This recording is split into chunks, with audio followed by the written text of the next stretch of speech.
Bon retour parmi nous. Comme vous pouvez le voir, Pepe Escobar, analyste géopolitique et journaliste indépendant, est avec moi pour décrypter les dernières informations. Nous commençons par l'offensive iranienne, Pepe, un sujet dont vous avez beaucoup parlé ces derniers jours. Aucune frappe américaine la nuit dernière.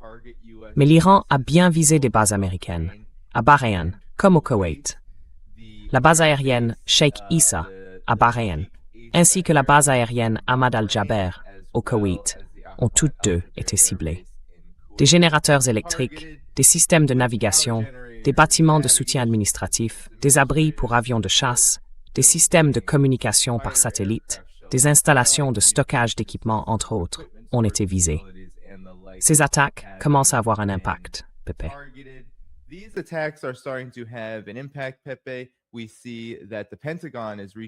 Nous voyons que le Pentagone réévalue sa présence militaire américaine au Koweït.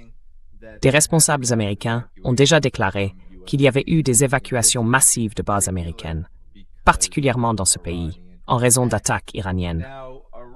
L'Iran a également frappé et immobilisé 2 pétroliers, tandis que 4 autres ont été refoulés dans le détroit d'Ormuz.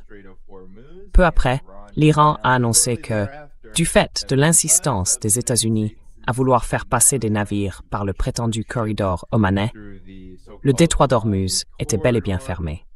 Par ailleurs, l'Arabie saoudite est en train de former une prétendue coalition navale avec les États du CCG, en coordination avec les États-Unis, contre le Yémen. Mais dans l'ensemble, Pepe, les États-Unis sont restés relativement silencieux la nuit dernière. Comment interprétez-vous les derniers développements et le fait que l'Iran, semble-t-il, prend désormais l'initiative? Je sais que vous avez également écrit là-dessus. L'Iran n'attend plus que les États-Unis attaquent. Oui.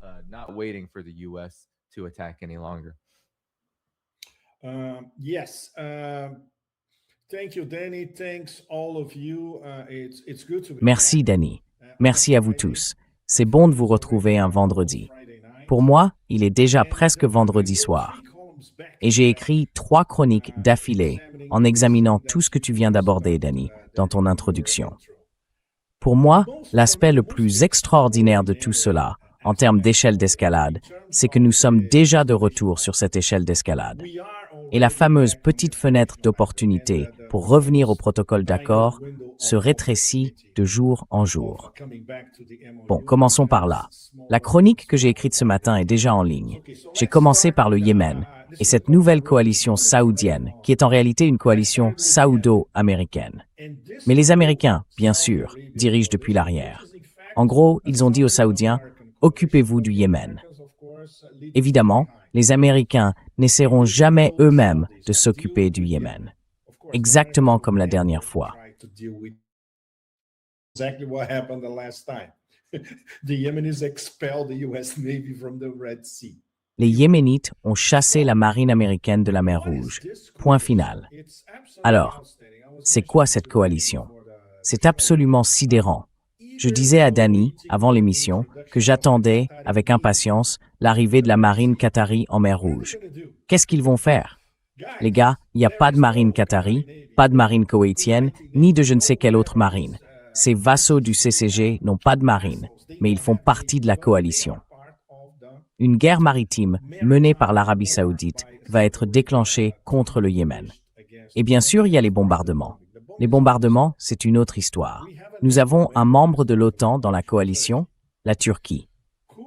Peut-on imaginer, et c'est un scénario tout à fait plausible, que nous allons en réalité avoir des bombardements de l'OTAN sur le nord-ouest et le sud-ouest du Yémen, de Saada au nord à Saada au sud, avec un déni plausible, parce que ça sera exécuté par des avions saoudiens, n'est-ce pas?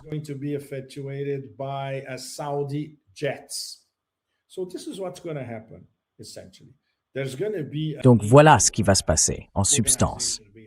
Il y aura une organisation de l'OTAN derrière tout ça, les avions saoudiens en première ligne, et il est pratiquement inévitable qu'il y ait assez prochainement une forme de bombardement du Yémen, comme cela s'est déjà produit auparavant, y compris avant les plus de 11 années de blocus saoudien contre le Yémen.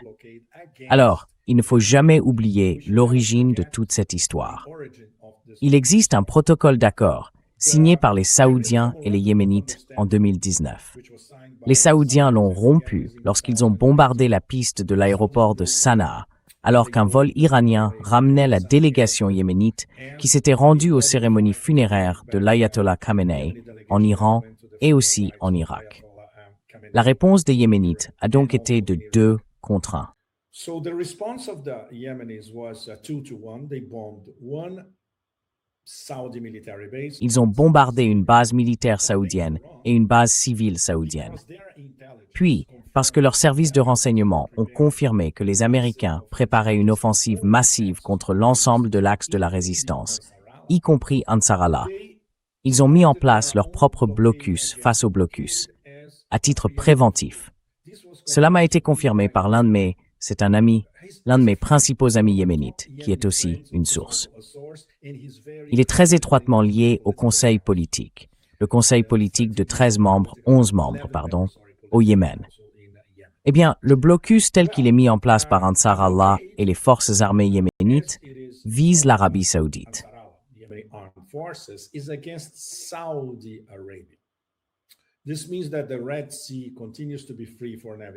Cela signifie que la mer Rouge reste libre à la navigation et que le passage par le détroit de Bab el-Mandeb reste libre, mais pas pour les pétroliers saoudiens. Et il y a des exceptions parmi les pétroliers saoudiens. Si un pétrolier saoudien exporte du pétrole vers la Chine en passant par la mer Rouge et Bab el-Mandeb, pas de problème. Il peut passer, car il existe un accord direct entre Pékin et Sanaa à ce sujet. Donc, évidemment, la réponse saoudienne à tout cela, c'est d'organiser cette coalition. En gros, pour relancer une guerre contre le Yémen. Voilà ce que ça va être. On peut donc s'attendre à des feux d'artifice à Saada, à Hodeïda, à Sanaa. Et bien sûr, la réponse yéménite sera catastrophique pour les intérêts saoudiens.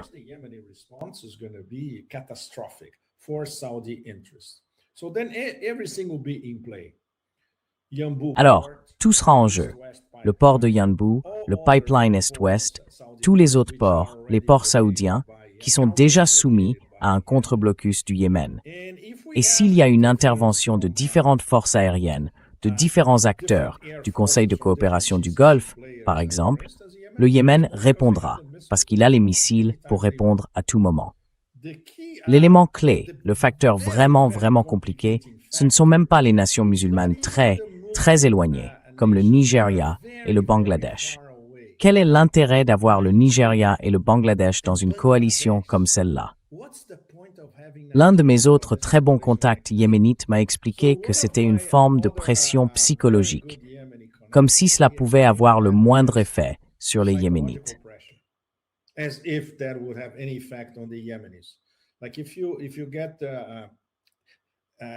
Si vous additionnez les populations du Nigeria et du Bangladesh, ça fait plus de 400 millions de personnes. Est-ce que ça va intimider les Yéménites? Laissez tomber. Vous pourriez avoir des milliards de gens venus de Mars. Ils ne seraient pas intimidés. Mais le problème, ce sont les 3 principales nations de cette coalition. Le Pakistan, la Turquie et l'Égypte. L'Égypte est membre des BRICS. L'Iran est membre des BRICS. L'Égypte n'attaquera pas directement un allié très proche de l'Iran. Indirectement, c'est une autre histoire. La Turquie est membre de l'OTAN et elle joue toujours un double jeu. Elle pourrait le faire. Mais si elle le fait, il y aura une réponse iranienne. Et les Turcs le savent.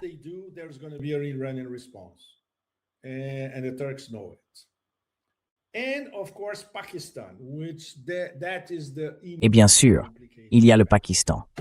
C'est le facteur qui complique énormément les choses. Comment le Pakistan peut-il se présenter comme le principal médiateur entre l'Iran et les États-Unis? C'est pourtant ce qu'il fait depuis plus de 2 mois, en fait. C'est une histoire que Larry et moi suivons de très près sur notre nouvelle chaîne, Transition Protocol. Nous avons toujours des questions très sérieuses, surtout pour les médiateurs. Et en général, nous obtenons de bonnes réponses.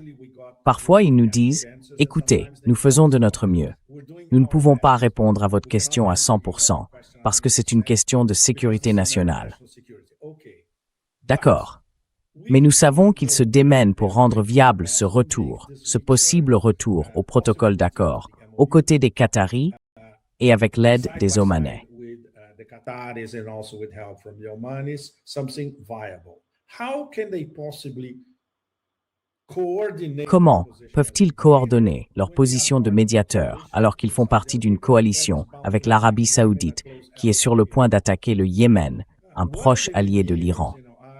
L'un des médiateurs, vous savez, je l'ai écrit dans ma chronique ce matin, a parlé d'un exercice d'équilibriste difficile et dangereux. Non, c'est un exercice d'équilibriste impossible. Pour l'instant, les Iraniens, d'accord, c'est le premier jour, ils observent simplement. Ils attendent de voir ce qui se passe sur le champ de bataille. Si les Pakistanais sont impliqués, sachant qu'ils ont cet accord militaire avec l'Arabie saoudite, qui a été renforcé il y a seulement quelques semaines à Riyad, lorsque Hassim Mounir est allé parler avec MBS à Riyad pour renforcer leur accord militaire. Si le Pakistan participe à cette attaque imminente contre le Yémen, alors c'est terminé.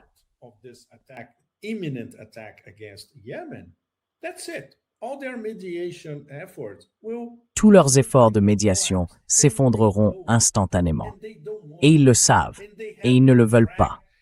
Et ils ont été entraînés dans toute cette folie à cause de la folie saoudienne, pour, vous savez, relancer leur guerre contre le Yémen, qu'ils ont d'ailleurs perdue. La dernière fois qu'il y a eu une coalition dirigée par l'Arabie saoudite, elle s'est dissoute parce que tout le monde est parti. Les Saoudiens se sont retrouvés seuls. Et en 2019, ils ont été contraints de signer un protocole d'accord avec le Yémen parce qu'ils risquaient d'être dévastés. Toutes leurs installations pétrolières seraient dévastées. Et c'est quelque chose que les Yéménites peuvent faire sans même sourciller.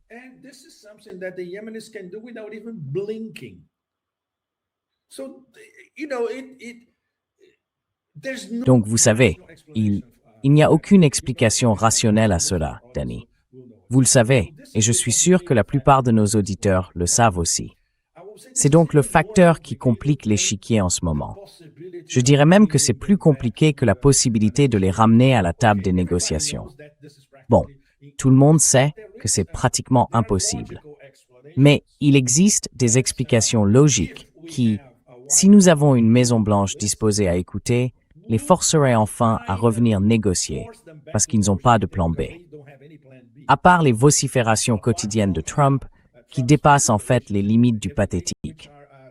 Elles sont inqualifiables.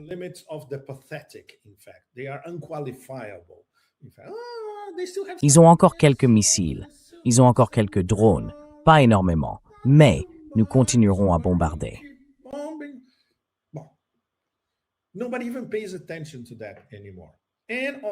Plus personne n'y prête attention. Et bien sûr, tout le monde sait que l'Iran maîtrise le calendrier. L'Iran maîtrise aussi le calendrier diplomatique, parce que soit vous revenez au protocole d'accord, soit il n'y a pas de négociation. L'Iran maîtrise le calendrier qui mène, à la mi-août, à l'épuisement fatidique de la ligne rouge des réserves stratégiques de pétrole.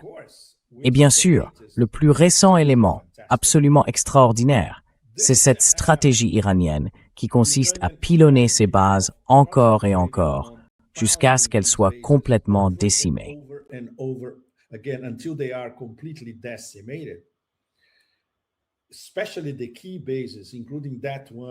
Surtout les bases clés, y compris celle en Jordanie, qui était en gros le cerveau du CENTCOM. Cela a forcé les Américains, le Pentagone et le CENTCOM à déplacer leurs opérations. Devinez où? Dans le culte de la mort.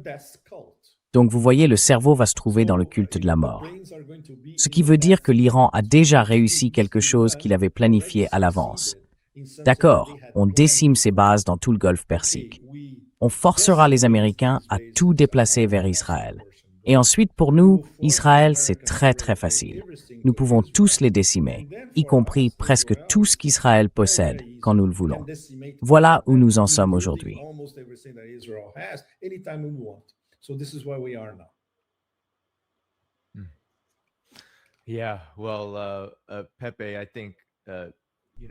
Oui.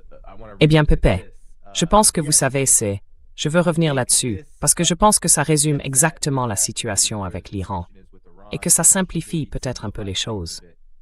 L'Iran continue, comme vous l'avez écrit dans une chronique, à rendre les États-Unis sourds, muets, et aveugles lorsqu'il s'agit de leurs opérations militaires contre l'Iran. Et maintenant, le Pentagone envisage carrément de se retirer du Koweït. Oui, et peut-être d'autres parties du Golfe, parce qu'on ne peut pas arrêter l'Iran. Et l'Iran dit très clairement que les défenses aériennes américaines sont actuellement totalement inutiles face aux frappes iraniennes.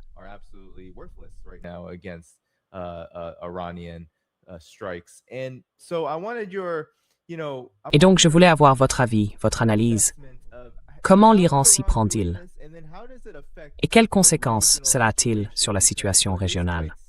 Car ce qui est assez frappant, et je pense très important, c'est qu'à mesure que les frappes iraniennes deviennent plus efficaces, la guerre semble s'étendre sur d'autres fronts. Et je trouve que c'est un parallèle très intéressant. Vous venez de mentionner le Yémen, et nous avons aussi l'Arabie saoudite et les États-Unis qui attaquent les FMP en Irak. La situation explose, alors même que les États-Unis deviennent moins efficaces. Aidez-nous à comprendre cette dynamique.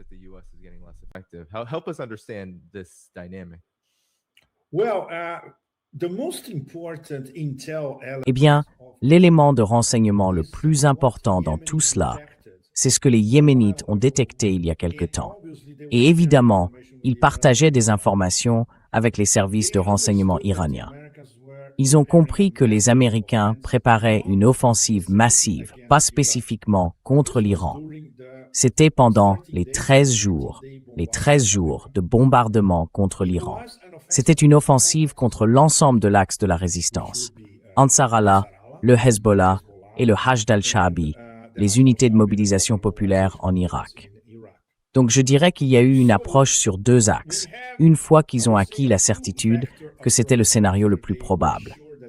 Et cela a tout à fait du sens, parce qu'il devient alors absolument clair que dès le départ, cette guerre n'a jamais été une guerre menée uniquement contre l'Iran.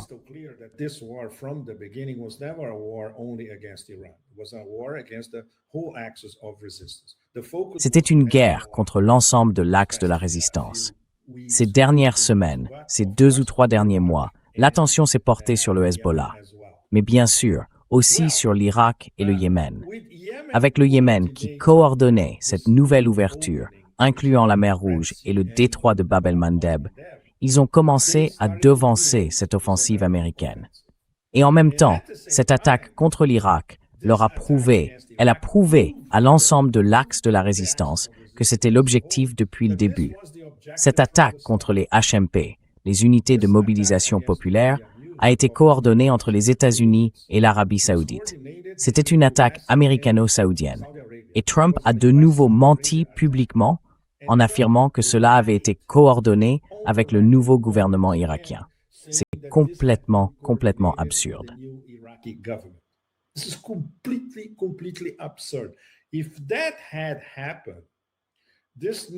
Si cela s'était produit, ce nouveau premier ministre irakien, milliardaire et playboy, tomberait en 5 secondes, littéralement. Il y aurait un changement de régime immédiat à Bagdad s'il avait autorisé quelque chose comme ça. Une attaque contre la nation, contre son propre territoire. Et bien sûr, même si les unités de mobilisation populaire ne font pas partie du gouvernement irakien, elles répondent au ministre de la Défense. Et leur nom dit tout. Elles sont extrêmement populaires en Irak, ce que j'ai pu constater lors de mes 2 précédentes visites dans le pays. Et bien sûr, elles sont bénies par nul autre que l'ayatollah Sistani, la plus importante autorité religieuse, spirituelle, morale et éthique d'Irak. Les Irakiens ont donc maintenant la preuve que la guerre est aussi menée contre eux, contre les unités de mobilisation populaire.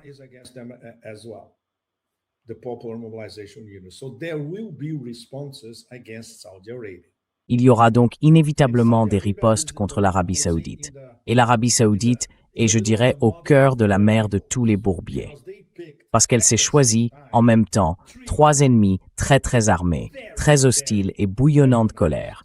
Le Yémen, l'Iran et l'Irak. Et elle n'a pas les moyens de faire face. Ce n'est pas cette pitoyable coalition qui va la soutenir. Ce ne sera pas son armée de l'air. Ce ne sera rien de tout cela. Et puis, il y a aussi les chiffres. J'adore citer les chiffres, parce qu'ils racontent eux aussi énormément. L'Arabie saoudite compte en gros 20 millions d'Arabes, pas davantage. car au moins 10 millions de personnes sont des travailleurs migrants. Ils sont là uniquement pour travailler, gagner de l'argent. Ils n'ont aucun intérêt dans le combat de l'Arabie saoudite, ni dans la possession du pays.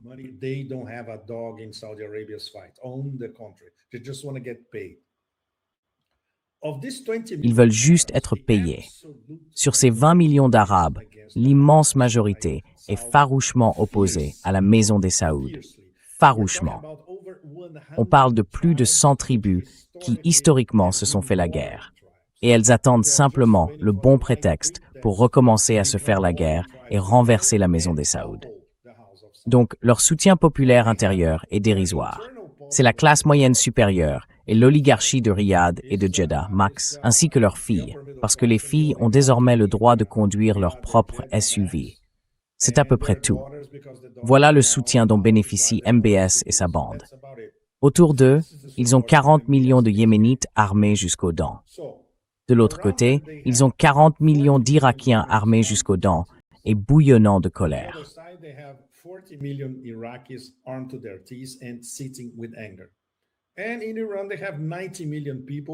Et en Iran, ils ont 90 millions d'habitants. Beaucoup d'entre eux sont aussi armés jusqu'aux dents. Donc si un jour le scénario se présentait, bon, prenons l'Arabie saoudite. Pourquoi pas? Ça pourrait se faire facilement. Et personne ne va courir pour sauver la maison des Saouds, quoi que ce soit qui lui arrive. Et en plus, la maison des Saouds doit regarder autour d'elle. Parmi les princes, certains ont été écartés des positions de pouvoir. Eux aussi sont là, pleins de colère. Sans parler du type des Américains. Le type de la CIA, le prince Naïef. Il est actuellement en résidence surveillée, mais on peut très bien dire, bon, ramenons-le. Faisons notre changement de régime. Donc, MBS en substance, avec toute sa grande rhétorique et ses projets de construire Star Wars au milieu du désert, toutes ces conneries.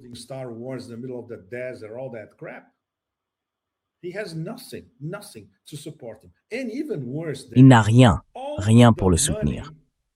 Et pire encore, Danny, tout l'argent n'est pas en Arabie saoudite. Il est à Londres et à New York. Alors, qui va soutenir ces types ignobles? Personne. Personne. Et ils montent une coalition contre l'axe de la résistance. C'est à peine croyable de stupidité. Nous sommes donc particulièrement préoccupés par le rôle du Pakistan. Les Pakistanais doivent faire très attention. Sinon, tout le travail qu'ils ont accompli dans cette médiation peut s'effondrer en une journée. La Turquie, eh bien, on sait qu'elle joue toujours sur plusieurs tableaux. Mais si la Turquie entre dans le jeu, cela veut dire que l'OTAN y entre aussi. Et l'Égypte n'a pas les moyens de s'opposer frontalement à l'Iran et au Yémen. Les autres ne sont là que pour la galerie, évidemment, y compris la marine qatari inexistante.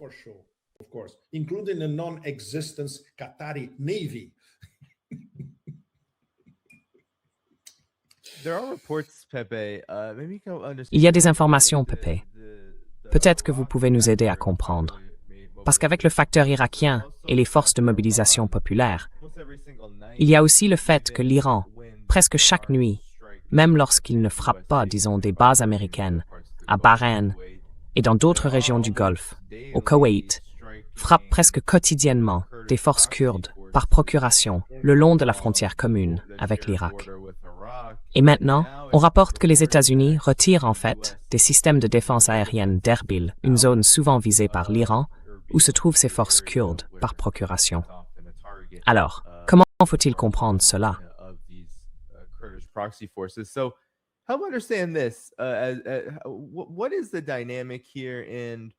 Quelle est la dynamique ici? Et pourquoi ai-je l'impression que les États-Unis ignorent en fait cette partie de la guerre de manière assez spectaculaire? Ils vont en parler, ils vont, vous savez, dire que c'est calme. Oh, les bases vont bien, tout va bien. Mais ils ne vont pas vraiment parler de l'Irak. Ils vont parler du détroit d'Ormuz et des bases dans le Golfe. Mais l'Irak est un peu là, en arrière-plan. Alors, que se passe-t-il ici? Et est-ce que cela a aussi quelque chose à voir avec le ciblage des forces de mobilisation populaire, qui sont indépendantes à bien des égards, mais qui sont aussi perçues par ceux qui attaquent l'Irak, l'Arabie saoudite et les États-Unis, comme des relais de l'Iran? No, they're not Iran proxies. They, well, obviously, these Non, imbeciles ce ne sont pas des supplétifs de l'Iran. Évidemment, ces imbéciles disent ça parce qu'ils ne sont jamais allés en Irak et qu'ils n'ont jamais vu comment fonctionnent les Hashd al-Shabi des unités de mobilisation populaire. Moi, j'y étais. J'étais à leur quartier général. Lors d'une de nos visites, nous avons tenu une réunion dans une cellule qu'ils avaient à l'intérieur de la zone verte et même les Américains ne savaient pas où elle se trouvait. Ce sont donc des types vraiment redoutables, très intelligents, très bien armés, avec des tentacules partout, surtout dans le centre et le sud de l'Irak, mais aussi très bien implantés à Bagdad. Je ne parle pas de la zone verte, je parle du Grand Bagdad, y compris surtout des banlieues, qui sont toutes à majorité chiites. which are all Shiite majority. Sadr City, sorry, I remember because I visited Sadr City, pardon. Je m'en souviens parce que j'ai visité Sadr City pendant le renfort de troupes de Petraeus en 2007. Et quand on passe du temps à Sadr City, c'est en gros comme une gigantesque favela brésilienne, remplie de chiites lourdement armés, pas à l'époque, mais aujourd'hui, et désormais instruits. Ils sont allés à l'université. Ce ne sont donc pas des gangs. C'est une histoire complètement différente, extrêmement bien organisée. Donc évidemment, les Américains n'y prêtent pas attention. Et parmi les unités de mobilisation populaire, il y a plusieurs milices et groupes différents. Il y a par exemple les Kataib Hezbollah. C'est une organisation complètement différente du Hashd al-Shabi traditionnel. Et il y a aussi beaucoup d'autres groupes. And there are many other groups as well. And they specialize in what they do. Et ils sont spécialisés dans ce qu'ils font. Et ces attaques contre la base américano-israélienne d'Erbil au Kurdistan irakien, c'est le repère des profiteurs, rempli à craquer d'agents américains et israéliens. C'est un endroit absolument dégoûtant, vraiment. Mais vous savez, comme ce n'est pas très loin de l'Irak, en fait c'est la partie nord de l'Irak, ils savent très très bien comment ça fonctionne. Ces attaques viennent donc de leurs voisins du sud. En Irak, de nombreuses unités de mobilisation populaire. Et les Américains ne s'en sont apparemment aperçus que récemment. Et bien sûr, ils ont aussi la capacité d'attaquer les forces américaines à la base d'Al-Tanf, en plein désert.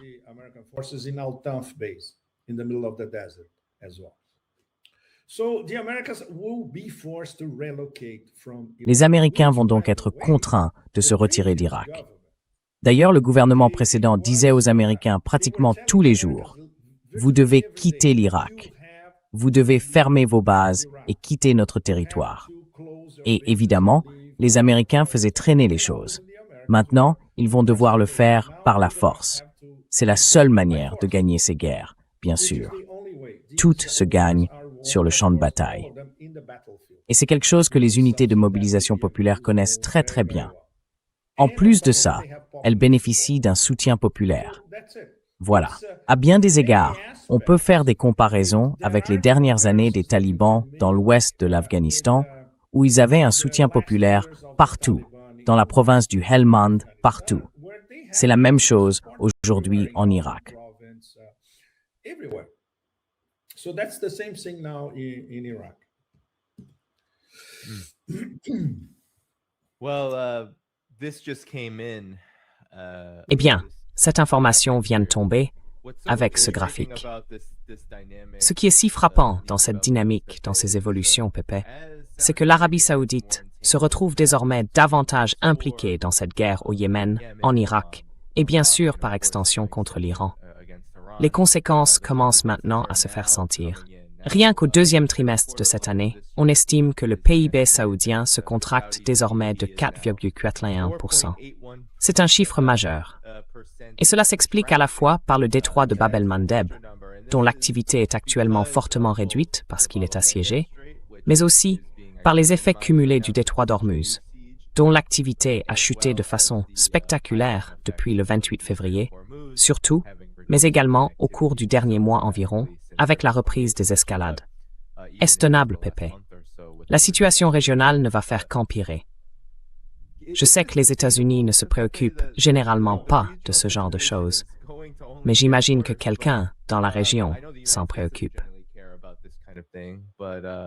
I'm guessing somebody does in the region. I like the way you put it. Somebody does in the region. J'aime bien la façon dont vous le dites. Dans la région, quelqu'un va payer le prix. Les populations. Pas les soi-disant dirigeants, ni les chèques du pétrole, les oligarques, les familles où un seul décide ou je ne sais quoi. Les populations vont en payer le prix, évidemment. Et bien sûr, si la réponse iranienne à ce qui va bientôt être lancé contre l'axe de la résistance comprend des attaques contre des usines de dessalement, alors là, c'est vraiment adieu. Et ça n'est stirve. Il n'y a aucun moyen de survivre là-bas. Il faut aller quelque part. Donc, on pourrait même en arriver à ce point. Est-ce que les oligarques en Occident s'en inquiètent? Non, bien sûr que non. Parce que l'un des scénarios possibles pour expliquer tout ça, c'est, oui, faisons une très grande guerre des deux côtés du Golfe Persique, pour pouvoir en même temps immobiliser les Perses, immobiliser les Arabes et provoquer encore plus de divisions pour régner et un enfer absolu sur les deux rives du Golfe Persique. Ça a parfaitement du sens. Oui, vraiment. On peut relier les points comme on veut, mais c'est évidemment l'un des principaux scénarios.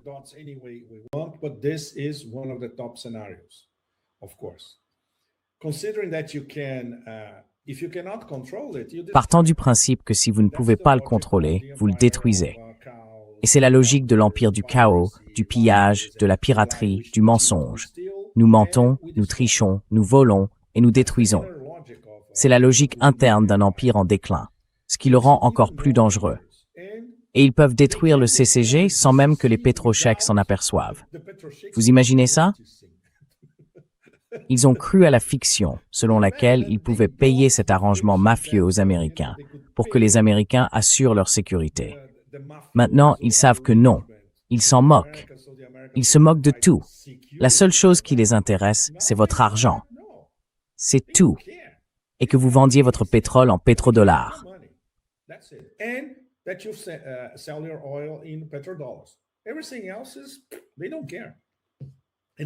Tout le reste, ils s'en fichent. Et personne ne va vous sauver, encore moins vos propres populations, n'est-ce pas? Donc tout ce scénario dysfonctionnel est complètement absurde. Le seul aspect, peut-être favorable aujourd'hui, c'est que tout ce château de cartes, à travers l'Asie occidentale, s'effondre en temps réel sous les yeux de tous. Mais nous ne savons pas ce qui va se passer ensuite. Nous ne savons pas comment cela va se terminer. Personne ne le sait. Et qu'est-ce qui sortira des cendres? Aucune réponse à tout cela. Mais le processus d'effondrement de cet ordre totalement fictif, qui ne repose sur aucune règle, est déjà en cours.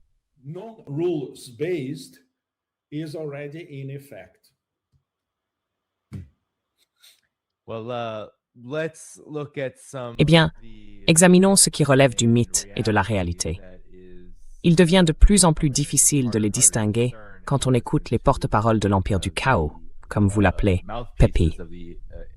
Voici ce que Donald Trump pense aujourd'hui des capacités de l'Iran par rapport à ce que vous avez dit sur X et à ce qu'a également déclaré le CENTCOM aujourd'hui. Voici Trump.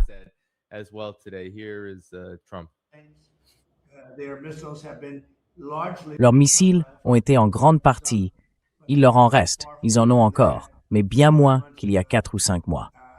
Leur capacité de production est presque anéantie. Leur capacité en drone est presque anéantie. Il en reste très peu, mais ils en ont encore.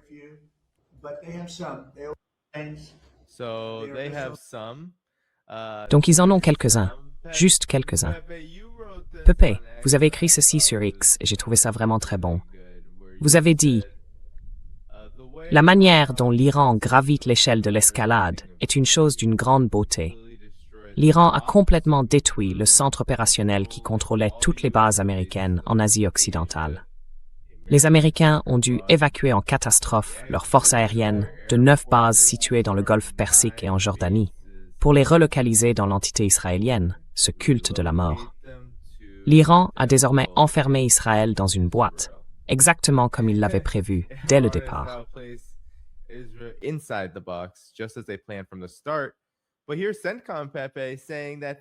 Mais voilà que le CENTCOM, Pepe,